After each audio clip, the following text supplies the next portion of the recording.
Well, results have started trickling in as INEC declares all Progressives Grand Alliance candidate, while Kumo Amakoromo, winner of the Yenagoa Constituency 2 State Assembly rerun election.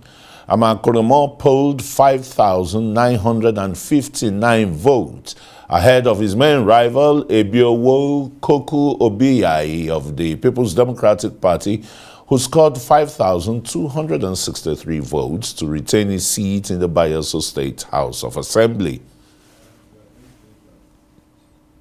Okay, let's have our conversation now with Frank Tietie, a rise analyst, on whether any lessons have been learned so far from the last elections and what to make of today's exercise across the country. Hello, Frank. Thank you. Warm welcome to Newsnight. My pleasure. Some have described it as appalling, sham, and the rest. Isolated elections, by-elections, and we're having the level of violence. People are still snatching boxes. I want to wonder where they get the energy from in this palace economy. Have we really learned any lessons here? The electorate. Well, I think that the political class has a lot to answer in that question. But I deal more with the issue of voter apathy.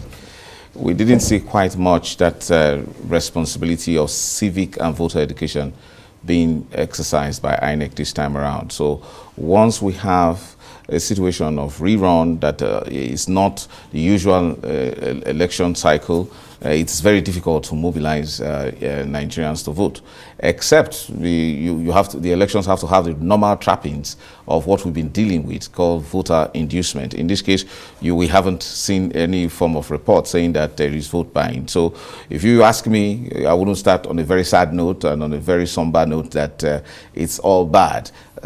We haven't had reports of vote buying, so which means voter inducement actually has been low. In terms of violence, it beats imagination how politicians still use violence as a factor in winning elections. And I'm very excited that that police officer, Gomel, the commissioner of police in Kano. Much credit to that police officer. Him, yeah. I think he deserves more than a national award because he's had a history of actually busting much of all of these electoral violence and known crimes. That's the kind of thing. Police is expected to prevent crime.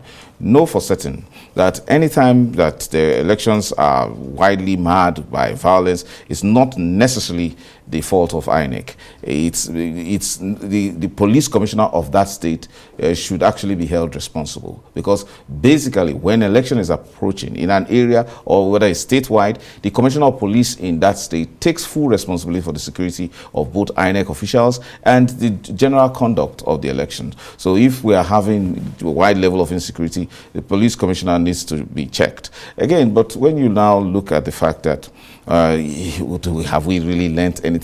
I keep telling you that it's a matter of culture. Have we imbibed the sufficient political culture that realizes that this is a matter of service? Nigerians are tired, apart from the harsh economic situation, and then together with this very intractable insecurity that Nigeria is facing. It will take a whole lot for politicians to be able to mobilize persons to come out to vote. What a shame, and even those mobilized, are not even allowed to exercise their franchise freely. We still hear of ballot box snatching, disruption of something otherwise that should be a peaceful process. Let's understand something. So long that a deviant behavior, a wrongful behavior, and a criminal behavior in the form of threat or use of violence during election, so long as we do not see that consistent, action by the state to punish, to arrest, prosecute, and send such persons to prison, and then be named and shamed the way Lagos State names and shames sex offenders, we will not have anything different. So if you re-emphasize the reason, the point that whether or not we have learned anything, especially in terms of violence, the Electoral Act has made sufficient provision for definition of various offences that can be that can be done before during and after elections. And why is it that after all of these many election cycles, apart from the pockets of INEC officials that have compromised elections, famous of which the one that Mikey Guinea saw to that professor that was being prosecuted and all that. Apart from that, you wouldn't really see that consistent and concerted effort by INEC to punish any of these offenders. INEC is not a prosecuting agency. INEC, look, listen, INEC had said sometime last year, I think the last quarter of last year, that look, we forwarded the names of those who breached the law during the elections to the prosecuting authorities. I think it's shanking its responsibilities.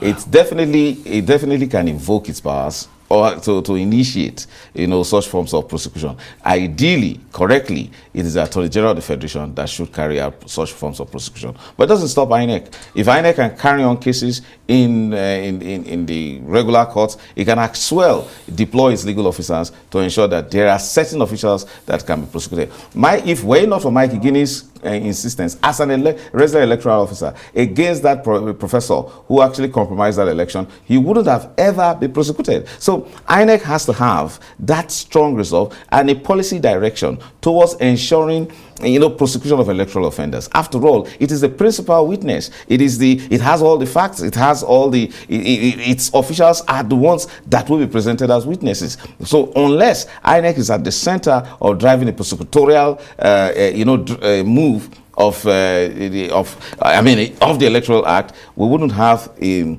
reduction in electoral violence. We wish to see some persons, even high-level persons, and those low-level persons in Kano that were arrested, to be sent to prison. Prosecuted and sent to prison, so that whenever persons are being recruited for electoral violence, they will think twice, knowing that they may not come back as free men. You think a lesson can be drawn from these by-elections, both by the electorate, the political actors themselves who recruit the thugs amongst the people? Lessons will always be learned. INEC needs to always learn lessons that, for goodness sake, it should always be in control of its processes and not allow insecurity to actually make nonsense of the much preparation that it has made for all of these elections. Again, on the negative side, politicians now know that INEC would not always deploy resources to mobilize people, to encourage people to come and vote. That they will have to, not necessarily politicians, but political parties all together, must now join forces to go from house to house. Election is not something that you expect people to do for you as a form of, as if they're doing any form of token to you or one kind of respect. People, political parties, candidates must see elections as something that they need to be issue-based, and then make people realize that whenever any form of election is made and candidates are chosen, certain aspects of their lives will be will be changed. In that case, they must now go from neighbor to neighbor, door to door, and all that stuff, gathering people in constituencies for the purpose of voting. What we've seen, especially in a cosmopolitan area like Lagos, to see that where it is in a place where you have 800 voters, and then 800 voters, and then you have only barely 100 coming out in a cosmopolitan place like Lagos, it shows that the level of consciousness of this particular by-election is very low, abysmally low. Isn't it what has happened in the last two general elections? The level of consciousness, the level of turnout has been abysmal. Because I don't think we have the time to discuss the fact that it's as a result of failure of governance. When the people have a sense of being emasculated from the government process and do not actually relate policies of government, they don't tie it to the outcomes of elections, and then the people become fallen. They become very disconnected. So that's the reason why. So it depends. Unfortunately, that when it now becomes when elections are either ethnically or religiously charged, that you can now find people being swayed by their emotions. So all the time, our elections need not be moved by one form of tribal sentiment or one form of competitive jingoism for people to now take it up as a challenge. Rather, there needs to be more effort, especially on the part of civil society organizations, to make Nigerians know that elections actually determine the quality of life that they will have in the next 4 years, in terms of taxes, in terms of provision of social infrastructure, in terms of a government that is responsive, not a government that appears to be a bully, like we see experience every day in the FCT, where we get threats upon threats and very unresponsive policies. I mean, it shows you that these are persons who did not connect to the people that voted for them, and that's what we get. And then when the Nigerians begin to think that it doesn't matter after all, whatever we vote, whether or not we vote, somebody will come out. Now it becomes a problem for INEC, meaning INEC will have to show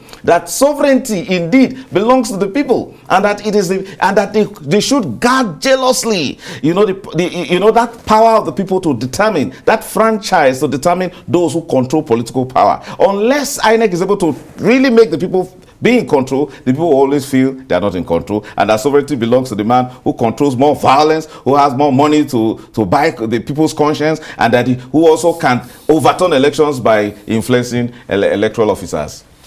Well, definitely a time is coming the people of Nigeria would take control of their own destiny. Only if they get conscious. They cannot continue like this. I agree with you. Thank you very much, Barrister Frank Tietie, Arise Analyst, for coming to shed some light on the by-elections in Nigeria today.